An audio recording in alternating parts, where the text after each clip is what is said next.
Sri Chandrasekharendra Saraswati Vishwa Mahavidyalaya, deemed to be University, Kanchipuram, Tamil Nadu. Admission open.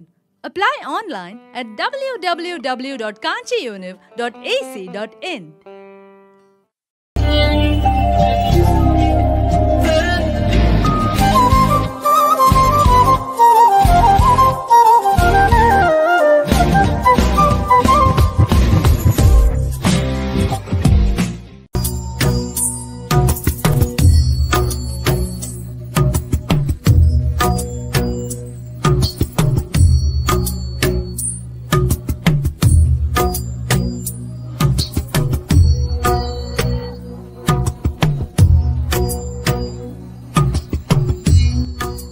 అవును, తెలుగు రాష్ట్రాల్లో బ్రాహ్మణులు ఎంతమంది ప్రభుత్వ పథకాలు పొందారు?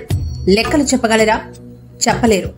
ఎందుకంటే బ్రాహ్మణులకు పథకాలంటే, రాయితీలు అంటే బ్రాహ్మణ కార్పొరేషన్ లేదంటే బ్రాహ్మణ సంక్షేమ పరిషత్ మాత్రమే అన్న ఆలోచనల నుంచి బయటపడడం లేదు.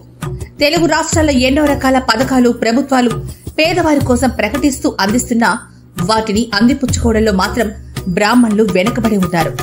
ప్రభుత్వ పథకాలు తమకు రావని కొందరు, ప్రభుత్వ కార్యాలయాల చుట్టూ వెళ్లలేమని ఇంకొందరు, అన్నిటికీ మించి బ్రాహ్మణులు అంటే ఉన్నత కులానికి చెందినవారు అన్న అభిప్రాయంలో అందరూ ఉండడమే. దీంతో ప్రభుత్వాలు ఎన్నో పథకాలు అందిస్తున్నా సామాన్య బ్రాహ్మణుడికి మాత్రం చేరడం లేదు.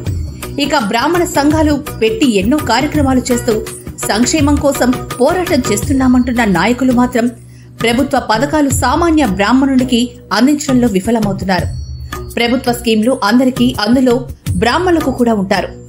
అర్హత కలిగిన బ్రాహ్మణుడు ఆయా పథకాలను అందుకోవడానికి అవకాశాలున్నా సంఘాలు మాత్రం చైతన్యపరచడంలో వెనకబడి ఉన్నారు. ఒక మంచి కమ్యూనిటీలో ఫ్లాట్ కొనాలనుకుంటున్నాం. అఫోర్డబుల్ కాస్ట్ లో మంచి లగ్జరీ గేటెడ్ కమ్యూనిటీ ఉంటే బాగుంటుందనిపిస్తోంది. హైదరాబాద్ లో అఫోర్డబుల్ లగ్జరీ గేటెడ్ కమ్యూనిటీ ఎక్కడుందా అని వెతికాం. ప్రణీత్ ప్రణవ్ ఎక్సోరా మాకు అందుబాటులో ఉన్న ultra luxury high rise gated community. Praneeth group, trust in wealth. మనకి ద బెస్ట్ ఇవ్వాలనేదే ప్రణీత్ గ్రూప్ అంబిషన్.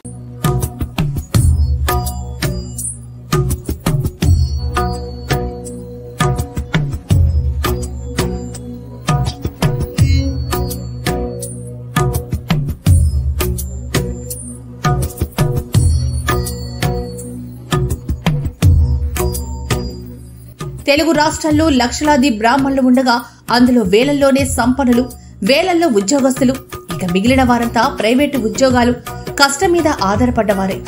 ఈ సత్యం తెలిసిన బ్రాహ్మణ సంఘాలు ప్రభుత్వ పథకాలను సామాన్యులకు అందించడంలో ఘోరంగా విఫలమయ్యారు. గతంలో బాన్సువాడ, జడ్చర్ల, బాపట్ల, నెల్లూరు, మాచర్ల తదితర ప్రాంతాల్లో మాత్రం బ్రాహ్మణులు పక్కా ఇళ్లను పొందారు. ఇంటి స్థలం పట్టాలను పొందగలిగారు.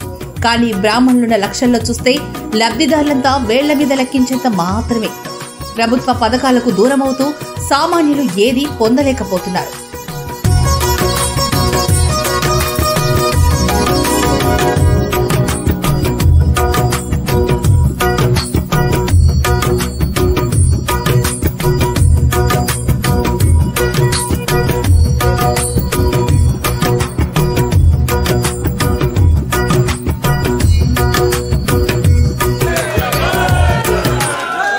అన్ని కులాలకు చెందిన వారికి కార్పొరేషన్లున్నాయి. వాటి ద్వారా లబ్ధి పొందుతున్నారు.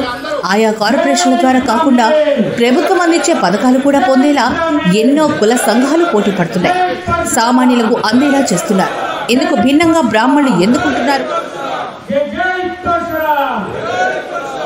సంఘాలు ఏం చేస్తున్నారన్నదే ప్రశ్నలా మిగిలింది. ఇప్పటికైనా కళ్లు తెరిచి బ్రాహ్మణులు ప్రభుత్వ పథకాలు సాధించుకుంటారు, లేక సంఘాలు చైతన్యం చేసి లబ్ధి పొందేలా చేస్తారో వేచి చూడాలి మరి.